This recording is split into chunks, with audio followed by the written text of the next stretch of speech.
group homes. So folks are wanting to know what the approval process is for group homes. People are reporting, or families are reporting, they're waiting over a year for their individual to be placed, et cetera. So what is the overall process? Does that go through you all and not through DBHDD, or both? It goes through both. It actually goes through, if it's not a host home and it has to be licensed, it goes through HFRD first, which is Healthcare Facilities Regulations, right? Department. So that's a part of DCH that is not associated with Medicaid. And they license healthcare facilities, not Medicaid facilities, but just healthcare facilities. They may license a hospital or a nursing home, regardless of whether or not they take Medicaid. They also license personal care homes and group homes. So you have to first get your licensure with HFRD. And then at that point, you apply for eligibility to become a provider through our operating agency, which is DBHDD. They start, when they have gotten everything in policy together, they send it over to us. And it goes through our credentialing verification organization, which usually takes less than 30 days to approve or deny it, again, based on policy and documentation. Okay, so there is a process.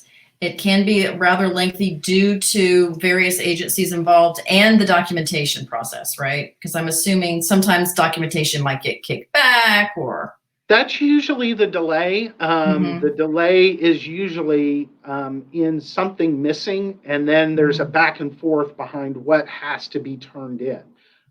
We did do a significant amount of work, I want to say 2 years ago, to streamline the processes between HFRD and DBHDD and us. It was part of a legislative action asking us to do that. And we went through as a group and tried to remove any barriers, anything that didn't absolutely have to be done. But most often, it's just the steps that have to be taken. You have to be licensed to be a Medicaid facility. DBHDD has their policies and procedures. And then it kind of comes over for us just to check everything through the CVO and to issue that Medicaid ID number. Okay.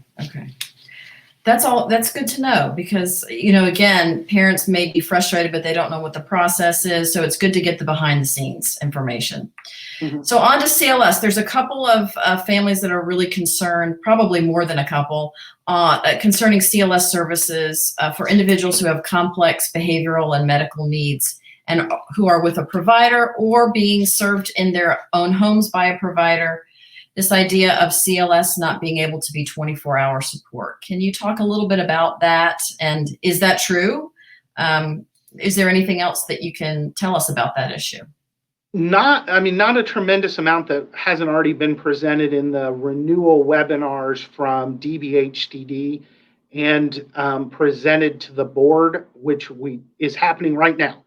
So the waivers have to be renewed every 5 years.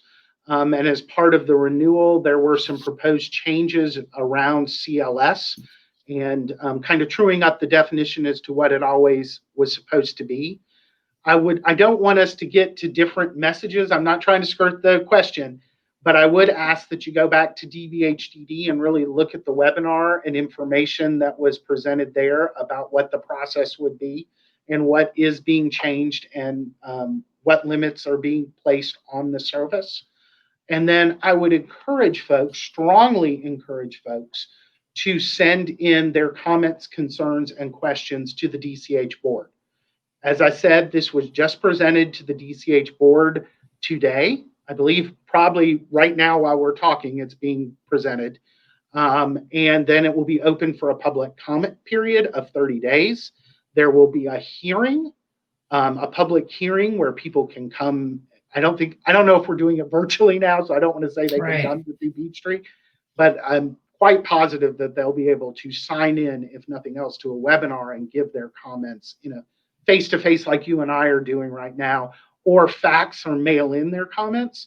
I know I personally have gotten 7 or 8 of correspondence about this proposed change. And I have sent those all to everybody who needs to have them at both our agency and DCH. But I haven't personally been involved in too much of the building of it, and I don't want to give information that isn't consistent with what the departments have given. So you said there's a process again, and individuals can send comments to the DCH board. They can provide public comment. They can send it in. How would they send it into the DCH? So again, is that on your website? Is there It absolutely is. Okay. Here's the easiest thing to do, and this is how I get to it, believe it or not. And I know I should probably be better than it than this. It should be in my favorites folder or something. But usually what I do is just go to Google and I put in DCH for Department of Community Health, GA board. Okay. BORD. And the first thing that comes up is our page about board meetings. You can click on that page and then it'll list out all of the 2020 board meetings. All the documents from the board meeting will be there. They record the presentation. So you'll hear my boss, Lynette Rhodes, give an explanation of exactly what is changing in this year's renewal. And then it will give the time and place and date for the public hearing. And it will give other methods for sending in public comments, whether that be by email or by fax or hard copy. You could mail in hard copy as well here to 2 Peachtree on the 40th floor. But all that information will be in the notice that is in. That notice is also put in the paper, and it's in the AJC, and I think it goes in a couple other papers. It's also put in every single DFAC's office. So all of our board notices go in all of the Division of Family and Children's Services offices on their bulletin boards, kind of in their front lobbies, so people can see openly what's changing or what's been proposed to the board. Okay. All right. So again, I will post some information for families on this as well, so they have an idea of the path to take to provide comment. That would be great. If you could do that link for folks so they know where to go if they have comments, that would be awesome. We definitely review them. We compile them, and then we respond back to the board on each individual identified issue. Okay, that's good to hear. So concerning emergency support, so say, and this is really timely again during COVID, is there an emergency provision that one can apply for in the unexpected serious illness of a parent caregiver? And again, this is for families, I'm assuming that's self-direct, that would allow the comp waiver caregiver to work more than 40 hours in a week. I would, if you do have those instances, I would encourage you to get with your support coordinator immediately. There are some provisions we have that are around at risk for institutionalization because of an emergency. I don't know if they specifically talk about working more than 40 hours a week, but if you do have those, you absolutely do need to get with your support coordinator, because we should be able to work out something on a very temporary basis if there is an emergency like that. And I will also say this with Participant Direct, there should be a plan. And I know people don't always like how direct I am, but forgive me, there should be a plan. There should be a plan for what would happen in the event of an emergency. Like, what is your action plan if one of your providers that you heavily rely on goes out for whatever reason? Traditional agencies have to do that. They have to have that backup plan. And it's critically important for your health and safety that you have that plan as well.